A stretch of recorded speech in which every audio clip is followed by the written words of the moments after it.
Dzień dobry, witamy wszystkich bardzo serdecznie w kolejnym odcinku Labandu na portalu po-bandzie.com.pl. Jak widzicie Państwo, mamy dzisiaj gościa troszeczkę oddalonego czasowo od nas, a jest to wielokrotny mistrz Australii, wicemistrz świata, legenda Unii Leszno, Leigh Adams. Hello Leigh, how are you doing? Hey mate, how are we? How's things? Yeah, it's great. Thank you for asking. And it's like I told you, I'm really honored to have you here, and I hope we're going to have a nice conversation today. Yeah, should be good. Should be good. Cool. How's the weather like in Australia now? Yeah, look, it's nice. It's just starting to pick up now, and I think today was like 30 degrees or something like that, so it was beautiful. Obviously the heat I love, and the cold I hate. So I'm happy to see the winter gone. True, and I also think that it's normal among you Australians that you don't like the cold. No, look, to be honest, you know, I never spent a full winter in Europe. I always come back to Australia. It got shorter and shorter. I think the last one was like, we were back here for like 5 weeks, that was all, and then straight back to Europe. So it was still pretty cold, and obviously I was in Poland when it was snowing and whatnot. So yeah, look, and especially in the wheelchair, and because you're not moving so much, you know, it's really good. The heat is lovely. Yeah, it's better for you, especially now. That's true. Yeah. But yeah. Did you ever build a snowman in Poland? No, when I got there, I think I flew in like February time or something, and you know, all the town square was all ice, and yeah, it's not my cup of tea. I was brought up in Australia, and it's always warm, and so the cold's no good for me. Yeah, okay, get it. Right, like you've said, you were brought up in Australia, and you started your speedway career really early, because you started already with 8, if I remember it right from my notes. And yeah, tell me, who was your role model at the very beginning? Why did you start to be a speedwayer? Yeah, look, to be it all paved the way for Phil Crump. Phil Crump paved the way for all the Australians, basically. So it probably started off with Neil Street. Neil Street was going to England and racing, and then he used to come back to Australia, and he saw this young guy from Mildura, Phil Crump, and then he basically took him under his wing and took him to Europe, and then off he went, made, you know, he was in the World Championship and all sorts of things. So basically, I used to go along to Speedway. Speedway was kind of little, probably every Sunday night or something in Mildura, and go along and watch Phil Crump, and he was like the local hero. So I was racing motorbikes then, but like motocross and stuff like that. And then, yeah, when I was 8, the club introduced the junior Speedway, and my parents were involved with building the bikes and helping build the bikes. And my father, we got a bike for myself and for my brother, and we both started junior speedway. So that was probably, I couldn't compete. I think I got one when I was 8, but I couldn't compete until I was 9 years of age. And then basically from 9 to 16, you race junior speedway, and then pretty much you go into senior speedway, and obviously all through this time, Crumpy, you know, I'd still go to Speedway and watch Crumpy, and he was, you know, he was the town hero, basically. So, yeah, it basically all stemmed from that. And then seeing him, you know, making a living out of Speedway and whatnot, it was every rider's dream. That's all he wanted to do, was to get good enough to go to England and make a living out of Speedway. So, you know, I was fortunate enough, again, through Neil Street was helping with Pool Speedway, and then he saw me and said, look, you got to get over. So I think I was over there when I was 17. So yeah. All right.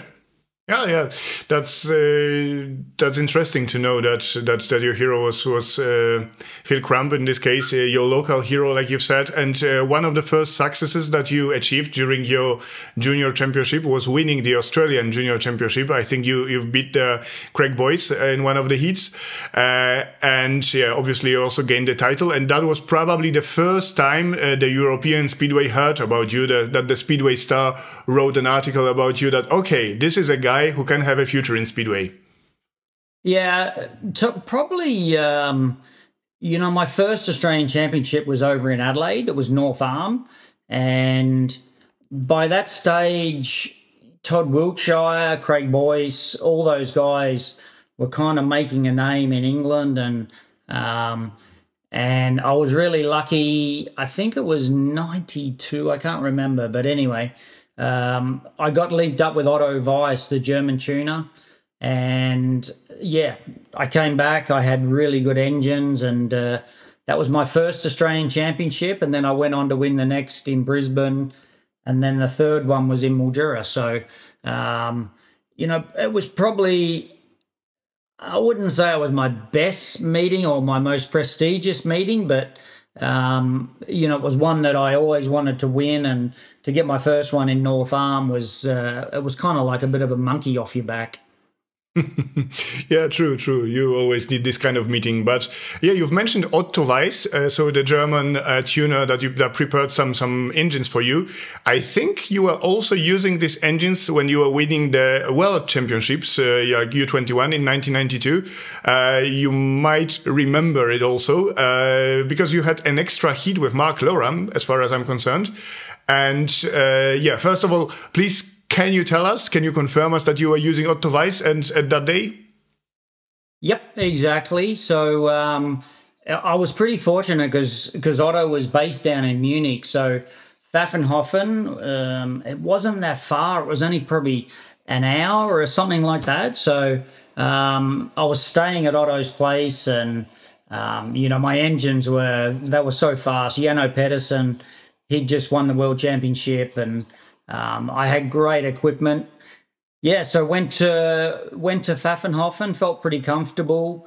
It was a weird meeting. It rained just before the meeting, and they delayed it for probably, I don't know, 2 or 3 hours, and they scraped the track and everything like that. And then, yeah, we got into it, and I had a run off with Mark Loram. So it's kind of funny when I look back at the pictures.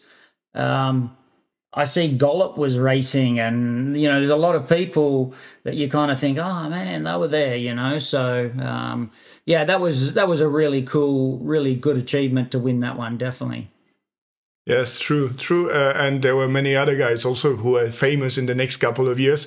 I need to mention Josh Green because I was based in Częstochowa that days, and also he was a local hero like you in Leszno.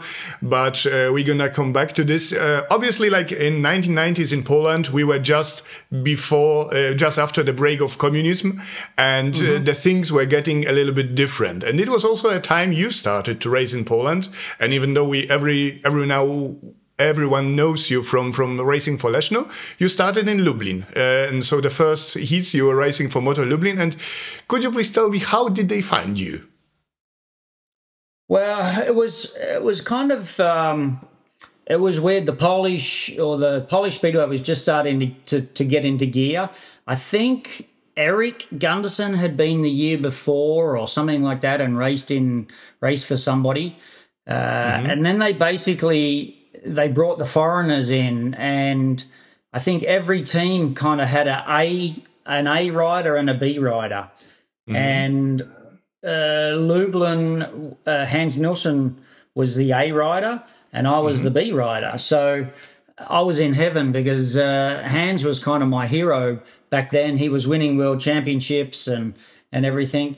So all of a sudden I was traveling and racing and doing everything with Hans Nilsson. So it was pretty cool. I think I can't remember whether I did 2 or 3 years there. I can't, you're probably better with that. Maybe 3 years. I mean, you had a break. I think you were in Lublin first, then in Sparta Wrocław, and then in Lublin again, I think. Yeah, exactly. I did 1 year with Wrocław that didn't work out. Otto Weiss was involved with the club, and he sort of got me to sign, and then they never took me. I think they took me to one meeting or something like that. So Right. yeah, but and then I think the next year after that, Leszno approached me, and they were actually in the second division at that stage. So I sort of knew the club and knew that it was a really cool track and whatnot, and then yeah, I kind of, my first meeting, I think I was in Gdansk or something like that. I met all the guys in Gdansk, and I think we won the meeting. We won the league that year, and then we stayed in the main league for my 15 years I was there. So. Yeah. We'll definitely talk about Leszno, but I want to make it a little bit in a chronological order, and it really would interest me also the money at the very beginning of the 90s in Poland. It was often connected to some kind of strange businessman, let's say, and I've heard a story about you in Lublin still having this wild ride with a kind of a businessman around the city with a sport car. Can you tell us something about this? Yeah, I don't know. He was one of the sponsors, and I think I just signed my contract for the next year. And anyway, he took me. He had a big Mercedes, and back then, not many people had, that nicer cars. So yeah, he said, "Oh, come for a drive." So next minute, I was going down the motorway or something, and I said to him, I said to this guy, I said, "Oh, though, you got to be careful with the Mercedes." Oh no, I said, "You got to be careful with the police." Because you're speeding. And he reached in the back and he pulled a blue light out, and he said, it went on the roof. He said, police are no problem, no problem. And I was like, whoa. And then I said something like, oh, you got to be careful, getting the car stolen.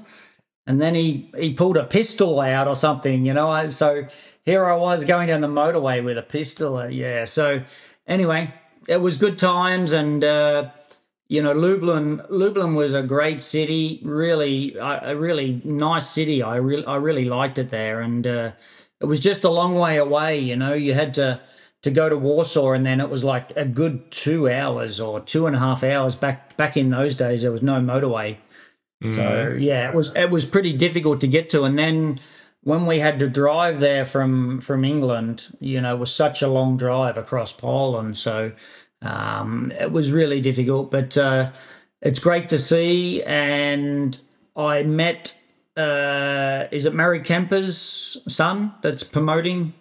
He's promoting Lublin now. Is it? It's his son, Jacob Kempa. So it's Marek Kempa's son, like you've said. Jakub Kempa is promoting is a chairman now. Yeah, so I met him over at Gilman probably 2 years ago. He flew over. It was probably just when they went to the Elite League, so it was probably 3 years ago or something. So yeah, it was really cool to meet him, and obviously he's done wonderful things with the club now. Yeah, obviously Lublin is really successful at the moment, and if you are next time in Poland, you will be also amazed how the streets are changing now, because the street between Warsaw and Lublin now, it's nothing you remember from 1990s. So this is also connected with another topic, another question. When can we expect you to come to Poland, Leigh? Travel's difficult, and it's just, I don't know, it's such a long flight. And it's so hard now in a wheelchair and everything, it's really difficult, but we'll see what happens. We'll see, maybe one day. Okay, so you don't want to make any promise? No, look, it's really difficult, just flights and sitting for so long, it's such a horrible thing, but yeah, we'll see what happens. Yeah, all right, good. So you probably, I don't need to tell you that many people are waiting for you in Poland, and you'd get probably quite a big applause if you, for example, one day is gonna go to the Unia Leszno stadium or anywhere in Poland, I think, as well. Yeah, but the first years in Poland were like we said, Lublin and Wrocław, and then we need to move to Leszno. Like you've already started to say why were you there and how did it start with Leszno. But do you remember some people from that time? Do you remember some guys who made a really big impact on your start at Leszno? Yeah, Andre, I forget his last name. He was like the interpreter. He spoke to me all the time on the phone and spoke English, and I think he was an English teacher or something. Right. He was my main port of call. So I used to deal with him. I can't remember the chief back then, but back then the clubs were run kind of nearly like the communist days, where they had their own mechanic and the chairman and everything like that. So that was back in the early days. Obviously, the club, I was with Leszno 15 years, so it changed so much over that time, and a lot of great people, a lot of great sponsors that I'm still friends with now and still communicate. Obviously, Peter Polkopper, I still keep in touch with him, and Iggy, all the boys, all those guys. I try and touch base with when I can, and it's pretty cool. Mm-hmm. Yeah, sometimes we also hear that you are promoting the young guys from Australia to Leszno, or in general to Europe. Do you think this is a kind of a role that you would like to take in the next couple of years as well? Look, I got involved with the junior speedway because I started to build the bikes for the junior speedway, and I kind of helped the young kids, and I was doing training schools and things like that. But it's getting harder and harder, and to be honest, the numbers in the junior speedway are dropping off, which is a real shame. Especially we're still producing some good riders, but we haven't got the quantity, so it's a bit of an issue. I think there's so much more for kids to do now, computers and you name it. There's there's so much more on the web for kids just to sit there and do their thing. So it's a shame, really, but so I got involved with training schools, and I try and help the young kids, and if they want to go over, and normally they're going over to start the 250s or something like that, so I try and feed them to Leszno, and I know it's a great club, that's the things, and I know there's good people there, and it's just a shame this year they had to drop down. It's but they'll be back, I'm quite sure. Yeah, they will definitely be back, and they were a little bit unlucky this season because the number of injuries that they had this season, it was just not fair in comparison to the other clubs.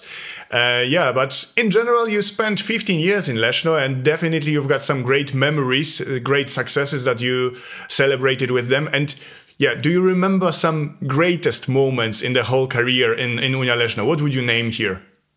Look, it was definitely winning the leagues. So when we won the 2 championships, the first one against Torren, that was pretty cool because Torren was a pretty big club back in those days. They'd gone through the stages of having Per and Tony and Crumpy and all the likes of that. So they were obviously a really solid team.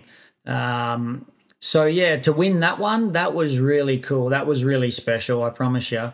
But the last one was also, very great for my last season in Leszno, and to take the championship, and to be honest, we were so strong that year. We were, we sounds confident, but we kind of weren't going to be beaten. And we had such a good team. Kologi was going really good. He just picked the game up, and Hampel and all those guys, So, it was great times. Probably those 2 things are the big things that, when you win the league, that's what you all race for. Of course. And you are known from being a really good team player because, it's always more important for you to have a team success than an individual success.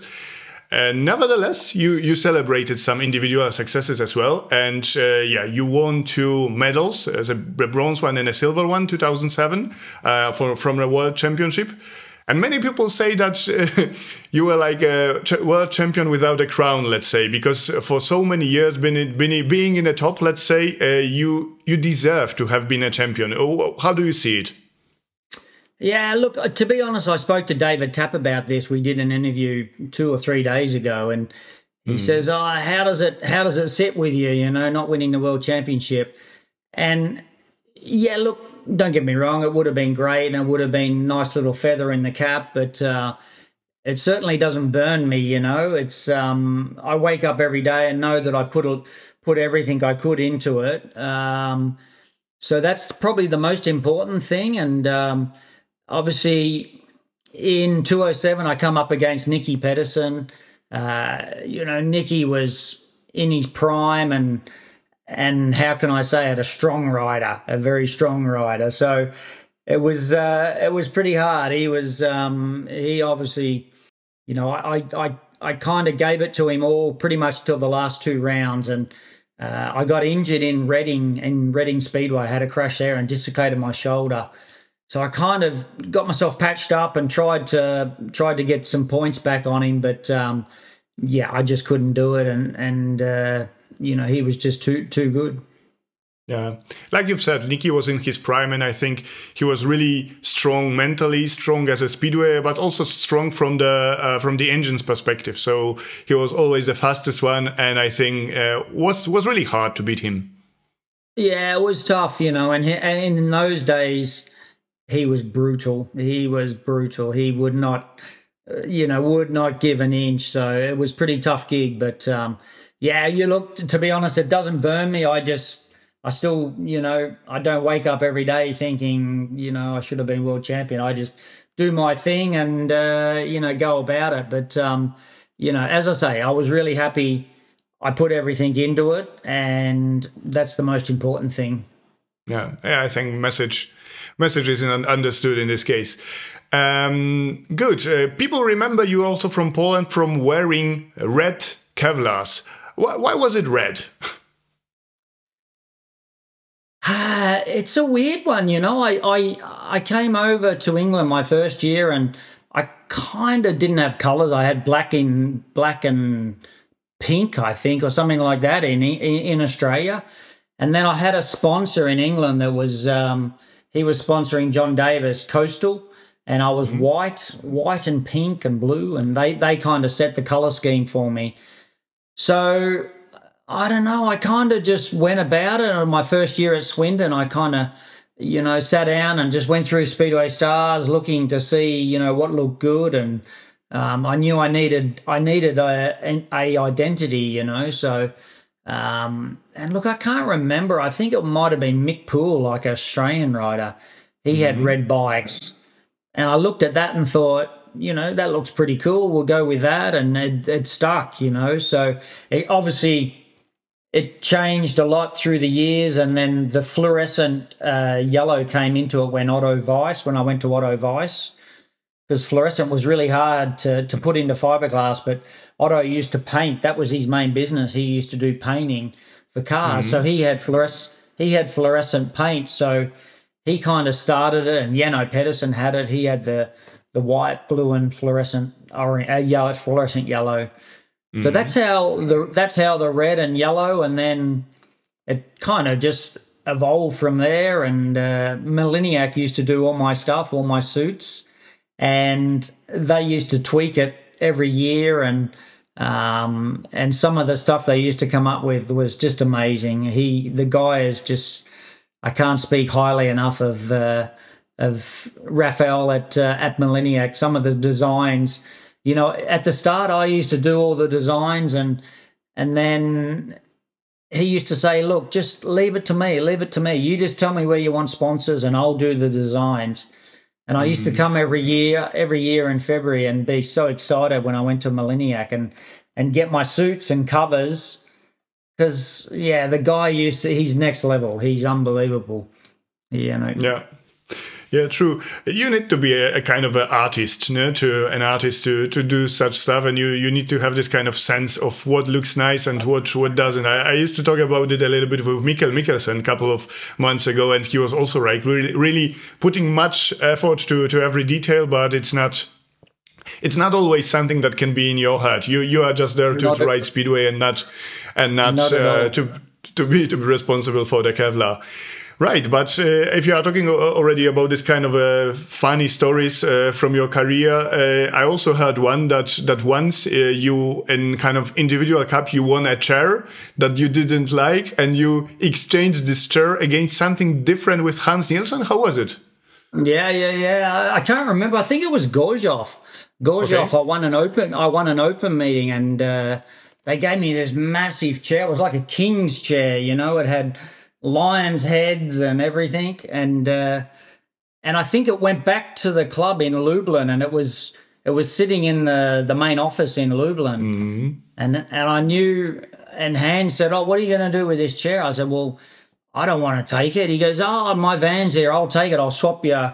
I think I swapped him some toolboxes and some stuff that he had in Australia. So, yeah, that's definitely the true story. Yeah, but I didn't know that the chair was so huge, and you know, it's kind of a joke from my side. But maybe if you have taken this chair, you would have become world champion because it was a king's chair, like you said. Yeah. Well, Hans would have sat in it like the big king for many years. True, that's true. Fine. Yeah, so you've mentioned also Hans Nielsen, you've mentioned Nicky Pedersen, Jason Crump, many big guys that you raced against. I've kind of understood that you didn't like to race against Nicky, but was there somebody else also that you didn't like to race against? Not really. Nicky was the hardest competitor, you know. He was brutal. Probably one other rider that I love racing with, and I got a really good relationship with, was Tony Rickardson. So I was fortunate enough to be with him in clubs in England, and then I went and raced for his club in Sweden, Avesta, Masana. So you know, that was the first year we went there. I think they were in the second division, and then they got promoted. And then he said to me, he said, you need to come. It's going to be great. It's going to be big, and we're going to, you know, take the town. And that's pretty much what we did. I went and I signed for them. It was a lot of travel because it was like a long way north in Sweden. So you had to fly into Stockholm and then a couple of hours. But yeah, we had a great time. We won the league, I think, the first 2 years we were there. A really nice guy, obviously a great competitor, raced him in the Grand Prix. But then also I managed to travel and, you know, race in Sweden and England. So I can't speak highly enough of Tony. You know, he's just a great guy and a great world champion, the best ever, you know, in my eyes. All right. Yeah, so many people in Poland, especially now, would disagree with it because, you know, we've got Bartek Zmarzlik at his hype. Yeah, but I kind of understand you. Tony, at the best days, he was just untouchable. So really, it was like this. Yeah, but you've said about Sweden now. You said a couple of words about Swindon Robbins that you used to race in the English league.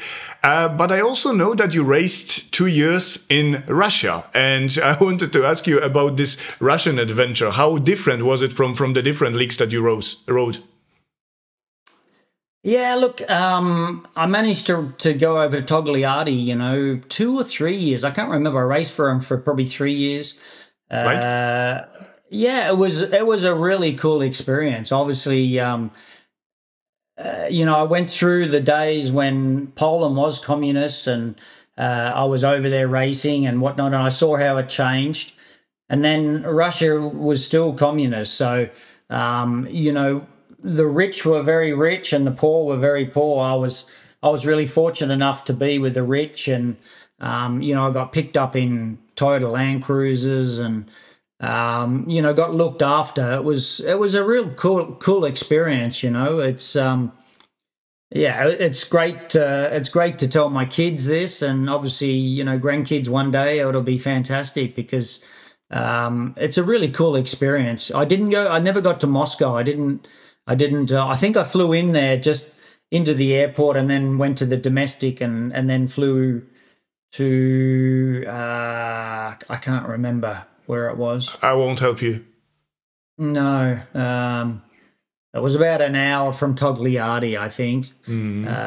So yeah, no, it was good. It was really cool and good people, and You know, it was really well organised, and obviously they've had the Grand Prix there, so it's a great stadium. And I saw the stadium evolve. It kind of was half finished, and then the next year we went back, and then boom, oh, it was like a full covered in. You know, all the crowd was covered and everything. So track was not my favourite, but you know, that's the way it goes. Right. Talking about the money, we need to also talking about Russia. We need to talk about the money. This is what I meant. And obviously everybody knows that now the Polish league is the richest one and people are getting paid the most in the Polish league. But seeing back in your career to the 90s, to the years 2000, how did it change? So, for example, in the 90s was the Swedish league or British league where you got paid most. When did it change, more or less? Look, the Polish league was always my best pay until Russia.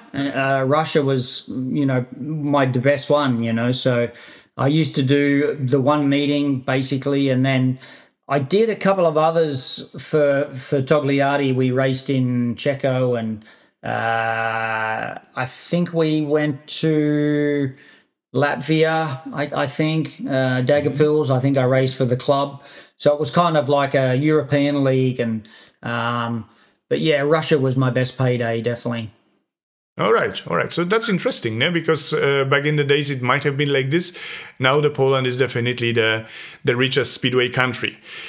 Right. Yeah. And in this case, definitely the one topic that we also need to touch is, okay, you spend the whole career without any major injuries.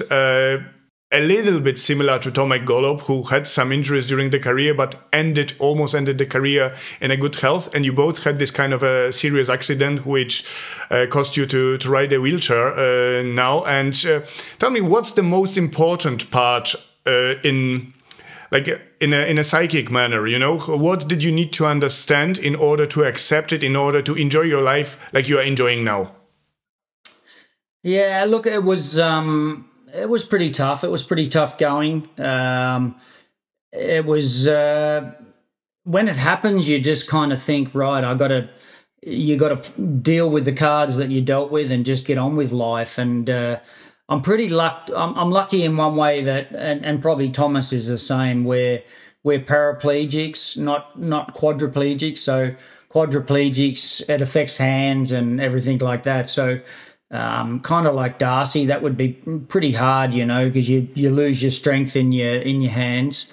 So that was one thing. Obviously, I was building the speedway bikes prior to my injury, and then I finished, you know, when I got injured. But then my son said, you know, Dad, you can do this. You know, we can set some equipment up, and I've got a lift and everything, and he would help me out in the morning and set me up with all the bits and pieces that I needed. And believe it or not, I've probably built, I don't know, about 20 bikes, you know, since my injury. So it takes me a lot longer. Time is not a problem. I just do what I can when I can, you know. So yeah, but it was probably, you know, it was pretty hard. It was pretty tough. It's a tough gig, but you just got to get on with life. And obviously, just what I said before, travel and everything like that becomes more difficult, and you got to get the right hotels that are, you know, can accommodate you and get you there. And you know, there's a lot of restrictions, but yeah, you just get on with life basically. Yeah. So basically, the role of the family and the possibility of doing more or less what you did before, also, it's a crucial thing here. Yeah, you just, you know, as I say, I'm pretty lucky because I'm paraplegic and I got my arms. I can still go and do quite a bit. My son's working for KDM Australia, so he's working for a team, a race team, and he is obviously into dirt bikes and did his apprenticeship. So I tend to do quite a bit of dirt bikes, probably 80% dirt bikes and 20% speedway now. So yeah, it's kind of changed it. And to be honest, I don't mind it. It's something different when you've done speedway all your life and then, you know, you have a change. It's actually pretty cool and I enjoy it, yeah. Yeah, and doing these bikes at the moment, is it your main profession, or is there something that you are still doing apart from that? Oh, not really. No, I'm retired. I'm sort of just kicking back and just, as I say, I just do what I can when I can, and time is not an issue. I just, you know, if it takes me twice as long or 3 times as long to do, that's just the way it is, you know. So I've got a little farm, like a little hobby farm, with orange trees and stuff like that. So I do a little bit. My father helps me out and my brother. Believe it or not, I can get on a tractor. They put me on the tractor and I've set the tractor up that I can drive. So sometimes I go spraying and stuff like that. So yeah, it's pretty cool. And to be honest, I kind of enjoy it. It's, you know, you just get up there, you got no phones or nothing. You just off you go, do your thing. And yeah, it's kind of cool. So as I say, I can still do quite a bit, but very, you know, really restricted. It restricts your life, definitely. Yeah. I needed to smile a little bit about this tractor that you say, because, you know, don't get me ironic, it's just a joke, but the soul of Unia Leszno remained within you, because, you know, the Unia Leszno and the surroundings, they are known for being farmers, ne? Exactly. If I may. And my main sponsor was Agromix, you know. He was like a tractor dealer and harvesters and stuff like that. So yeah, I used to go to Agromix all the time, and I sort of knew all the tractors and farming equipment and all that sort of stuff. So I was brought up on a farm, and my parents, they own, I think my brothers, you know, they got about 4 farms now. So they do grapes for the supermarkets. So yeah, it's pretty cool. Wow. Not bad. There are grapes that we'll probably never touch in Poland because it's too far away to transport them, and we have it from Italy and France. But yeah, in general, it's quite interesting to know. Right, Leigh, I know that there are 2 important events end of December in Gilman, 27th and the 28th. 27th is the Sidecar Championship, and on the 28th it's a Leigh Adams Cup. Which it's gonna be organized in order to win your medal, let's say, your trophy. And I know there's gonna be also an online streaming from both of these events. Could you tell us something more about this also? Yeah, so it's basically David Taps. So he used to run the International Master Series here. So you know, he used to have Sam Malenko, Greg Hancock, and Simon Wigg, a lot of it. Tony come over and rode for him for a few years. So he's kind of reinvented the Masters Series, and he's running like a tribute meeting. So the first one is for Darren Trelaw, which is 12 times Australian champion. He just won his 12th, I think it was 2 weeks ago. So he's running that one on the Friday night, and then on the Saturday night is my one. So it's called the Leigh Adams Medallion.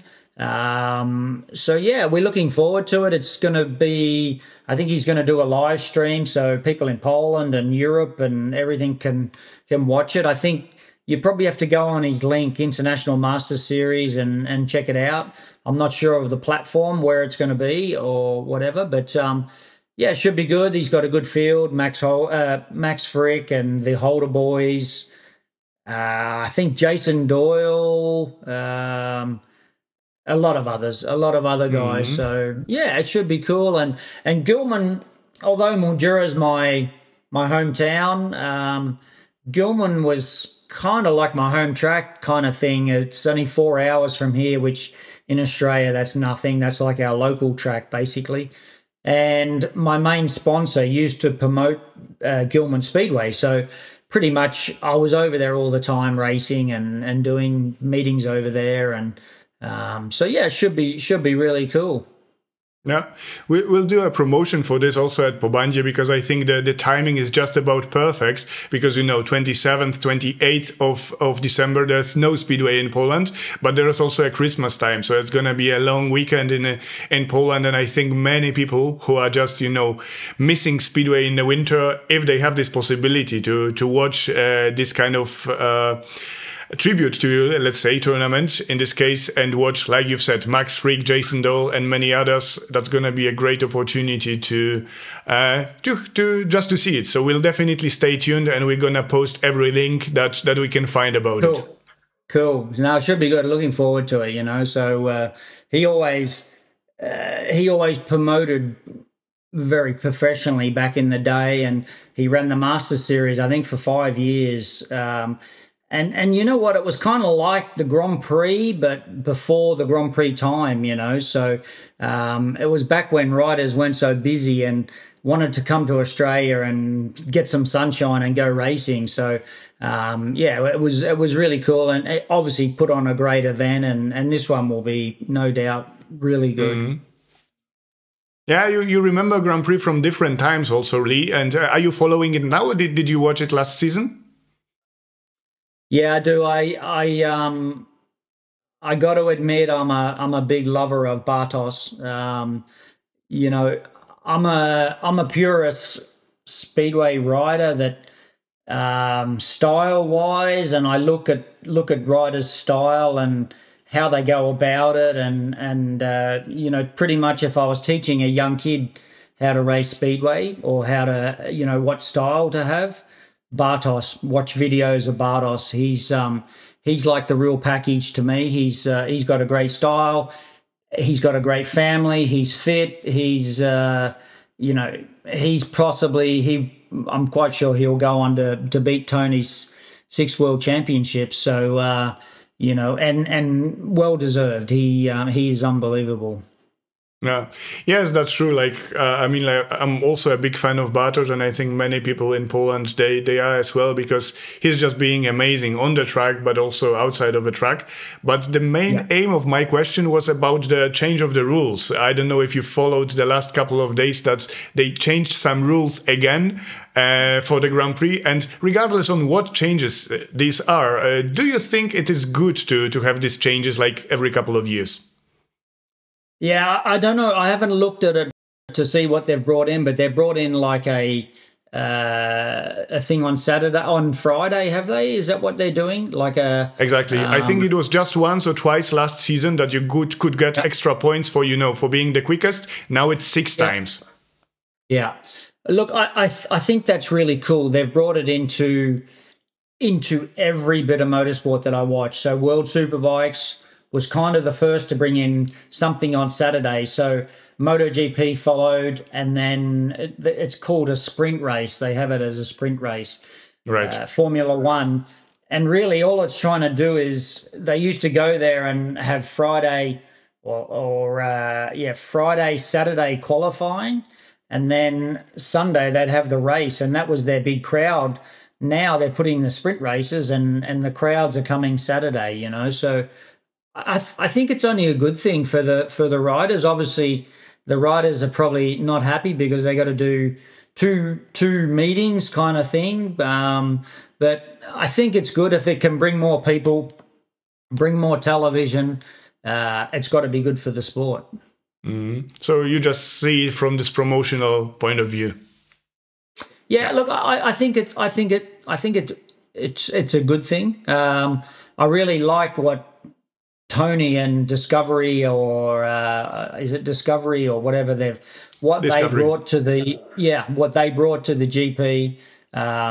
It looks fantastic. The promotion is awesome, and I think it's only a good thing, definitely. Right.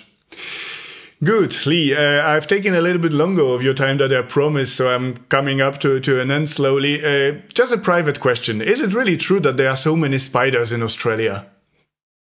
Yeah, we have a lot of spiders and snakes, and it's weird. Snakes. I live, kind of in the country, and you see probably 1 or 2 a year. But we have a lot of spiders. We have to we have to get our house and all surroundings sprayed, you know, every year. So yeah, but they don't hurt. They're no problem. All right, all right. So you've got some methods to deal with it, right? And maybe the last one from Poland, because you said to me before our interview that you liked the track in Częstochowa, but was it your favorite track in Poland, or did you have any other favorite tracks also in Poland? Mate, there's only one track in Poland, and that's Leszno. You know, it was just a pleasure to turn up every week and go racing at Leszno. It's to me, it's a racer's track. It's got banking. It always had a little bit of dirt. You know, there was a lot of different lines, and it was just a pleasure to come there and race every week. But you know, to be honest, Bydgoszcz, I didn't mind Bydgoszcz when it was prepared good and had some dirt. It was a good track. It was a really good racing track. Częstochowa was another great one. You know, when they changed the shape there, and yeah, it was really cool. But yeah, to answer your question, Leszno. All right. Yeah, I think it's also a good summary of our interview today, because many people, the majority of people in Poland, remember Leigh Adams being really a vital part or really important part for many years at Unia Leszno. And now I'd like to give this opportunity to you, maybe to sum up this interview, to say something to the supporters that will be watching us in English, but also in Polish, because we're gonna do the Polish subtitles. So that's the stage is yours, Leigh.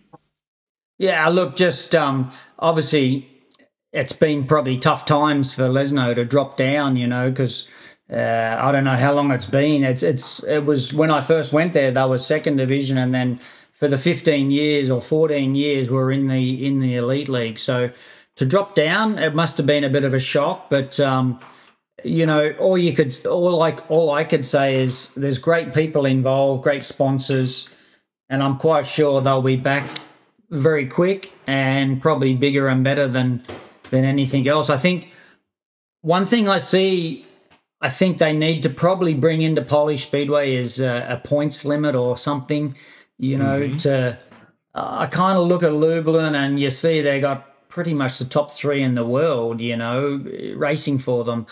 So I think they kind of need to even it out a little bit somehow. But yeah, as I say, I'm quite sure Leszno will be back bigger and better, and I can't wait to watch them win the league again. Right. Yeah, it's important thing that you say about this. We call it KSM in Polish, but I think in British it was CMA, so calculated match average, back in the days. Yeah. So you are on the list of the fans of this one. Yeah, I really do. I just think, you know, don't get me wrong, Lublin, they've done nothing wrong. They've brought the right riders to win the league, and they've done everything perfect. But it's so strong. It's ridiculously strong. So I think the PZM need to bring in a limit of Grand Prix riders or something like that, just to restrict them, and then it shares the good riders around to a lot of other clubs, and at the end of the day, it just makes it more even, and it's going to make it better for the crowd. That's true. That's true. It's always more interesting if there are some rules that allow you to watch the whole season with a full or with some level of unexpectancy in this case. Exactly. Yeah, but yeah, look, don't get me wrong. Lublin have done an unbelievable job in the promoter to bring all those guys there, and you know, like last year or the year before, they had pretty much the top 3 in the world. You know, so. It was incredible. Yeah, true. Leigh, thank you very much for finding this time. Like I've said, I'm really honored to have this possibility to have this chat with you, to have this interview. I'm really looking forward to do it in person one day. So you are more than welcome in Europe, and many people are waiting for you in Europe. But yeah, let's say it this way: Corona allowed us to have more and more of these possibilities of having this chat online, and even though it's 10 hours of a time difference between us, it's still possible. So thank you very much from the deepest of my heart again. No problem. We'll catch you later. Right. I'm gonna do the ending in Polish if you don't mind. No problem. Go for it. To była kolejna labanda na portalu Po-Bandzie i ja nazywam się Krzysiek Sałaga, a dziś moim gościem była legenda Unii Leszno, wicemistrz świata, świetny australijski były zawodnik Leigh Adams. Thank you very much, Leigh. No problem, mate. We'll see you later. Bye bye, thanks.